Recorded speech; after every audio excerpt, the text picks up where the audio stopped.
ஓம் ஸ்ரீ வராகி தாயே போற்றி. என் அன்பு குழந்தையே, வஜ்ரகோசம்னு இந்த வராகி அம்மாவின் பேரை சொல்லிக்கிட்டு என் கையையும் தொட்டு விட்டாய்தானே. வஜ்ரகோசம்னா என்னன்னு தெரியுமா? சிம்ம வாகினின்னு அர்த்தம். அதாவது சிம்ம வாகனத்தில் அமர்ந்திருக்கும் இந்த வராகி அம்மாவை தான் வஜ்ரகோசம்னு நிறைய பேர் சொல்லுவாங்க.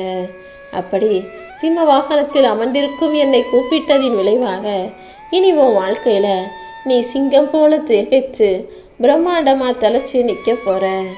ஆம் என் செல்லமே, சிங்கம் எப்படி காட்டுக்கு ராஜாவாக இருக்கும், அதே போல உன் வாழ்க்கையிலையும் நீ கேட்பதையெல்லாம் உனக்கு கொடுத்து ஆசீர்வதிச்சு உன்னை ராஜ வாழ்க்கையை வாழ வைக்கணுங்கிறதுக்காக தான் இந்த வராகி அம்மா என்னுடைய கையை தொட சொன்னேன்.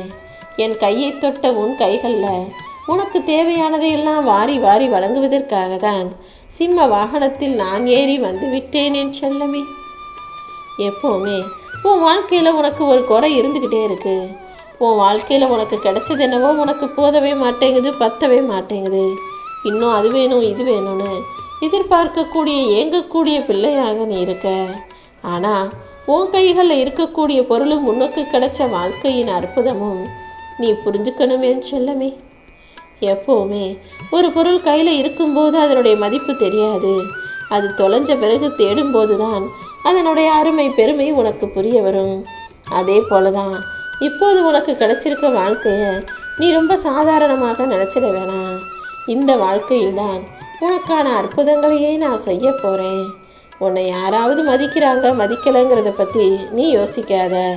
உன் வாழ்க்கையை நீ மிக பெருசாக நின, உன்னையும் உயர்வான ஆளாக நின. உன்னை நீ எந்த அளவுக்கு உயர்வாக நினைக்கிறியோ அந்த அளவுக்கு பல மடங்காக உன்னை இன்னுமே நான் உயர்த்தி காட்டுவேன். யாராவது உன்னை மதிக்கலைனா அதுக்காக நீ கவலைப்பட வேணாம். ஏன்னா அடுத்தவன் உன்னை மதிக்கிறதும் மதிக்காததும் அவனுடைய எண்ணம், அவனுடைய கருத்து. ஆனால் உனக்கு தெரியும் அல்லவா, நீ எவ்வளவு தகுதியும் திறமையும் உள்ள ஆள். தகுதி இல்லாத ஒருத்தன் உன்னை மதிக்கலைங்கிறதுக்காக நீ மனசு வருத்தப்பட வேணாம். நல்லா யோசிச்சு பார்த்தீன்னா உன்னுடைய மதிப்பு தகுதி இல்லாதவரின் அங்கீகாரத்திற்கான புரிதலாக இல்லைங்கிறத புரிஞ்சுக்கோ.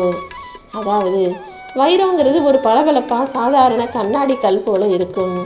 இது யாருக்கு எப்படி தெரியும்? அந்த வைரத்தின் மதிப்பு தெரிஞ்சவங்களுக்கு அது வைரங்கிறது புரிய வரும். மற்றவங்க எல்லாம் அதை பார்க்கும்போது அழகான பளபளப்பான கூழாங்கல்லுன்னு தானே நினைப்பாங்க. அதே போலதான் நீ வைரம். உன்னை புரிஞ்சுக்காதவங்க, உன் மதிப்பை தெரிஞ்சுக்காதவங்க, அதை புரிந்து கொள்ளக்கூடிய தகுதி இல்லாதவர்கள் உன்னை சாதாரண கல்லுன்னு நினச்சிக்கிட்டு இருக்காங்க. ஏன்னா அவங்க சாதாரண கல்லாக இருப்பதால் தான் அவங்க மனசு ஒரு கல்லாக இருக்குது. மற்றவங்களோட மனசை நோகடிக்கக்கூடிய நஞ்சு எண்ணம் கூடிய கெட்ட வஞ்சக எண்ணம் கூடிய மனிதர்களாக அவர்கள் இருக்கும்போது பார்ப்பவர்களையும் அப்படித்தானே நினைப்பாங்க.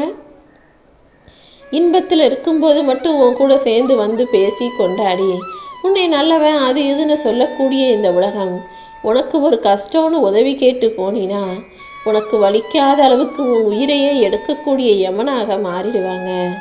ஆம் என் செல்லமே, நீ ஒரு உதவின்னு அவசரத்துக்கு அவங்கள தேடி போகும்போது தான் நீ ஒரு மதிப்பே இல்லாத செல்லா காசுன்றது போல உன்னை தூக்கி எறிஞ்சு பேசுவாங்க. அப்படிப்பட்ட மனிதர்களுக்கு உன் மதிப்பு எப்படி புரியும்? அழுகிய இதயம் போல அவர்களது மனசு இருக்கு. யாருக்கும் நல்லது நினைக்கக்கூடிய நல்ல எண்ணமே இல்லாத அந்த மனிதர்களிடம் போய், கெட்டெண்ணம் கொண்ட குணமுள்ள அந்த மனிதர்களிடம் போய் நல்லெண்ணம் கொண்ட உனக்கு எப்படி மரியாதையும் மதிப்பும் கிடைக்கும்னு எதிர்பார்க்குறேன்? உன்னை மதிக்காதவங்க, உன் மனசு தெரியாதவங்க, உன்னுடைய அழகிய இதயத்தை புரியாதவங்க உனக்கு தேவையே இல்லை. உன்னை புரிஞ்சுக்கிட்டவங்களை மட்டும் நீ தூக்கி வச்சு கொண்டான்னா போதும். உன்னை புரிந்து கொள்ளாத விஷயங்களும் உன்னை புரிந்து கொள்ளாத மனிதர்களும் உன் வாழ்க்கையில் நிலைக்க மாட்டாங்க. ஆனால் உன்னை சரியாக புரிஞ்சுக்கிட்டவங்க யாருமே உன்னை விட்டு விலகி போகவே மாட்டாங்க என் செல்லமே. யார் உன் கூட இருந்தால் நல்லா இருக்குமோ, எது உனக்கு கிடைச்சா நல்லா இருக்குமோ அதை உன் கூடவே வச்சு உன் கைகளில் கொடுத்து உன்னை மகிழ்ச்சியாக வாழ வைப்பதற்காக தான் இந்த வராகியம்மா என்னுடைய கையை தொட சொன்னேன். உனக்காக இந்த வராகியம்மா நான் இருக்கும்போது நீ எதுக்காக இப்படி கலங்கி போயிருக்க? உன் குடும்பத்தை நினச்சி வருத்தப்படாத. உன்னுடைய குடும்பமும் உன்னுடைய பிள்ளைகளின் குடும்பமும் எல்லாமே என்னுடைய குடும்பம் தான். அவங்க எதிர்காலம் என்ன ஆகுமோ, என் பிள்ளைங்க என்ன செய்ய போகிறாங்களோன்னு நீ வருத்தப்படாத. எல்லாரையும் நன்றாக வாழ வைக்க வேண்டிய பொறுப்பை இந்த வராகியம்மா நான் ஏற்றுக்கிறேன். கூடிய சீக்கிரம் உன் வாழ்க்கையும் மிக சிறப்பானதாக மாறப்போகுது. இப்போது நீ எதனாச்சும் பயப்படாதே என் செல்லமே. வேதனைகளும் சோதனைகளும் நான் உனக்கு கொடுப்பதின் காரணமே உன்னை சுற்றி இருக்கிற மனிதர்கள் இப்படிப்பட்டவங்கன்றத நீ அடையாளம் கண்டுக்கணுங்கிறதுக்காக தான். ஏன்னா நீ நல்லா இருக்கும்போது எல்லாருமே உன்கிட்ட நல்லவங்க போல தான் பேசுவாங்க, நல்லவங்களாக தான் தெரிவாங்க.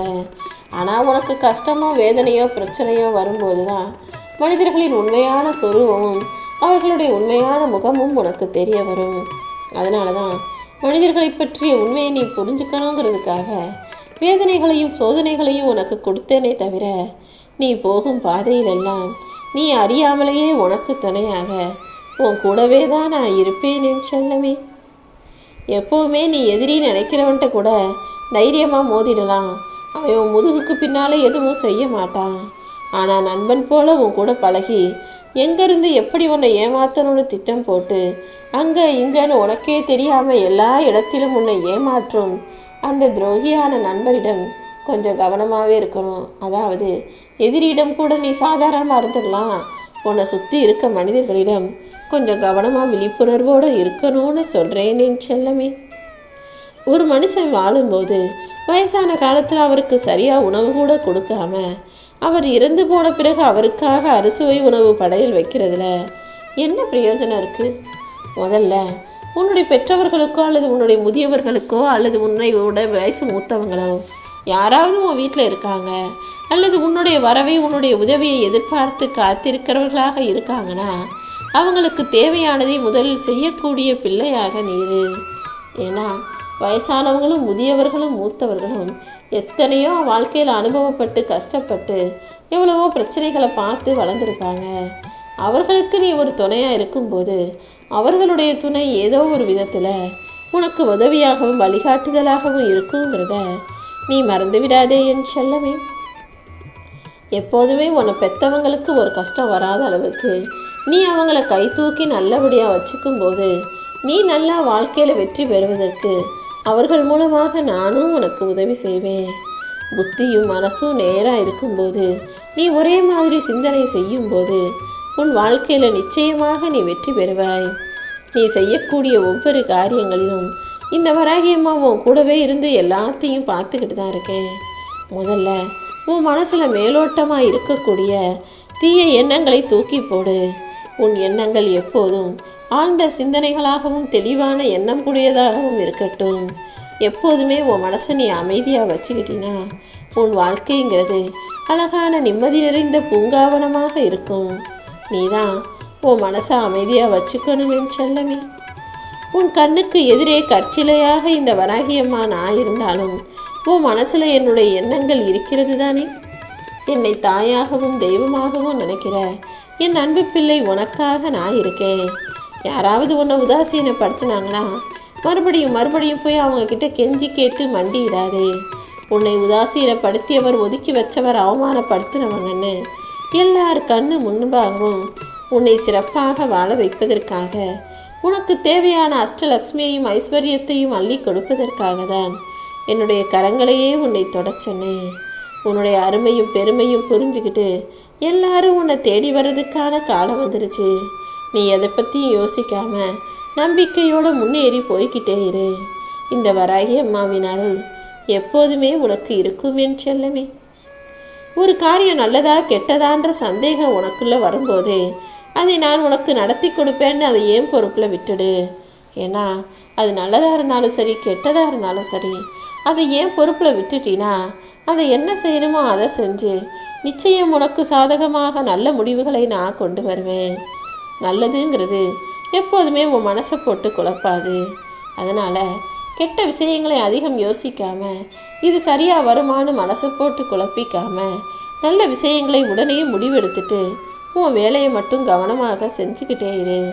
இந்த வராகியம்மா நீ எடுத்த முடிவுகளுக்கெல்லாம் மிகப்பெரிய பலனை அற்புதமாக உனக்கு முடிச்சு கொடுத்துட்றேன். பொறுமைங்கிறது மிகப்பெரிய சக்தி. அந்த பொறுமை இருக்கும் இடத்தில் இந்த வராகியம்மா நானும் இருப்பேன். நீ எப்போதும் எல்லா விஷயங்களிலும் எல்லாரிடமும் மௌனமாக பொறுமையாக இருக்க கற்றுக்கோ. துன்பம் என்பது கடல்ல இருக்கக்கூடிய அலைகள் போல மறுபடியும் மறுபடியும் வந்துக்கிட்டே தான் இருக்கும். ஆனால் நீ என்னை முழுசா நம்பும்போது அந்த கடலின் அலை போல துன்பம் உன்னை நோக்கி வந்தாலும் நான் கரையாக இருந்து அந்த துன்பம் எனும் கடல் அலையை திருப்ப அனுப்பிடுவேன் என்று சொல்லவே. நீ கரையாக நான் கரையாக உன் பக்கத்துல உன் கூடவே நான் இருந்து எந்த துன்பமும் உன்னை நெருங்காத அளவுக்கு உன்னை பாதுகாக்க போறேன். உன் வாழ்க்கையில ஒரு தப்பு நடக்குதுன்னு தெரிஞ்சும் கூட நீ சகிச்சுக்கிட்டே போற, அடுத்தவன் உனக்கு கெடுதல் செய்யறான்னு தெரிஞ்சும் கூட நீ பொறுத்துக்கிட்டே போனீனா அப்புறம் உனக்குன்னு ஒரு மரியாதை இல்லாமலே போயிடும். சில விஷயங்கள்ல சில பேர் தப்பு செய்யறாங்கன்னு தெரியும் போது பேச வேண்டிய இடத்துல பேசிடணும், கேட்க வேண்டிய நேரத்துல கேட்டணும். அப்படி இல்லாட்டி நீ சகிப்புத்தன்மையோட பொறுத்துக்கிட்டு போறன்னு தெரியாம உன்னை அடிமைப்படுத்தி அடிமைத்தனமாக நடத்த முயற்சிக்க ஆரம்பிச்சிருவாங்க. அப்புறம் பந்தி முடிஞ்சவனை தூக்கி போடுற வாழை இலை போல அவங்க வேலை முடிஞ்சதும் உன்னை தூக்கி போட்டுட்டு போய்கிட்டே இருப்பாங்க. அதனாலதான் பேச வேண்டிய இடத்திலும் கேட்க வேண்டிய இடத்திலும் பேசிடுன்னு சொல்றேன். யாருமே இல்லாம தனியா நிற்கதியா நிக்கிறனே நினைச்சு கலகி போகாதே. உன்னை தூக்கி போட்டவங்கெல்லாம் துவண்டு போகும்படி நான் உனக்கு உதவி செஞ்சு உன்னை உயர்ந்த நிலைக்கு நிச்சயமாக கொண்டு வருவேன். யாராவது உன்னை ஒதுக்கி வச்சாங்கன்னா நீ ஒடுங்கி போயிடக்கூடாது. நான் உனக்கு துணையா இருக்கேன்றதை புரிஞ்சுக்கிட்டு இன்னும் உன்னுடைய திறமைகளையும் முயற்சிகளையும் அதிகமாக செஞ்சு வாழ்க்கையில முன்னுக்கு வரப்பழகு. அன்பா இருந்தாலும் சரி, பொருளா இருந்தாலும் சரி, கிடைக்காதுன்னு தெரிஞ்ச பிறகும் அதை எதிர்பார்க்க கூடாது என்று சொல்லவே. நல்ல குணத்தோட இருக்கிற உன்னை எல்லாரும் புரிஞ்சுக்கிறதுக்கான காலம் வரும். பொக்கிஷம் போன்ற உன் மதிப்பை இந்த உலகத்தின் மனிதர்கள் அத்தனை பேருக்கும் நான் புரிய வைக்கிறேன். நீ கலங்காதே என் செல்லமே. உனக்கு ஒரு பிரச்சனைன்னு வரும்போது இந்த வராகியம்மா அதை பார்த்துக்கிட்டு சும்மாவா இருப்பேன்? நிச்சயமா எல்லா பிரச்சனைகளையும் நான் தீர்த்து வைக்கிறேன். எந்த லட்சியத்தை அடையணும்னு ஆசைப்பட்டியோ அதை மனசுல வச்சுக்கிட்டு அடைவதற்காக எல்லா முயற்சிகளையும் செய்யி. கண்டிப்பாக உன்னை நான் உச்சகட்ட நிலைமைக்கு, உயர்ந்த நிலைமைக்கு, நல்ல நிலைமைக்கு கொண்டு வருவேன். அது வரைக்கும் நீ மனசுல கஷ்டப்பட்டுக்கிட்டே இருக்கக்கூடாது. எல்லா கஷ்டங்களையும் தாண்டி உனக்கு கிடைச்சதை வச்சு உன் வாழ்க்கையை சந்தோஷமாக வாழ தயாராகு. உன் எண்ணங்களை ஒருநிலைப்படுத்தி நீ நம்பிக்கையோடு உன்னுடைய கடமைகளை செய்யும் போது நீ எதிர்பார்த்த அளவுக்கும் அதிகமாகவே உன் விருப்பங்கள் நிறைவேறிடும் என்று சொல்லவே. நீ நினைச்சது எல்லாமே இனி ஒவ்வொன்றாக நடக்க போகுது. உன் வாழ்க்கையில நீ பட்ட துன்பங்கள் அனைத்தும் முடிஞ்சு போச்சு. இனிமே நீ எடுத்து வைக்கிற ஒவ்வொரு அடிக்கும் ஒரு அர்த்தம் உண்டு. கூடிய சீக்கிரமே உன் வாழ்க்கையை வெற்றிகரமானதாக நான் ஆக்கி கொடுத்துட்றேன். என் கைகளில் இருந்து ஆசீர்வாதத்தோட நீ எதிர்பார்த்த அனைத்தையுமே பெறப்போற. நீ இழந்தது எதுவாக இருந்தாலும் அது மீண்டும் உனக்கு கிடைக்கும்படி நான் செய்ய போறேன். இப்போது நீ அழுது வடிக்கும் இந்த கண்ணீரை ஆனந்த கண்ணீராக நான் மாத்துறேன் என் செல்லவே. என்ன நடந்தாலும் எல்லாத்தையும் உன்னால ஏத்துக்கவும் தாங்கிக்கவும் முடியும்ன்றத முதல்ல நீ புரிஞ்சுக்கோ. ஒரு விஷயத்துக்கிட்ட ஏத்துக்கிட்டு தாங்கிக்கிட்டு அதை தாண்டி போகும்போதுதான் அனைத்திலும் உன்னால் வெற்றி பெற முடியும். அதற்கு முதல்ல உன்னுடைய மன உறுதியை நீ வளர்த்துக்கோ. வாழ்க்கைனா போராட்டமா தான் இருக்கும். ஆனா நீ மன உறுதியோட மன தைரியத்தோட போராடும் போது எல்லா விஷயங்களிலும் நிச்சயமாக உனக்கு வெற்றி கிடைக்கும்.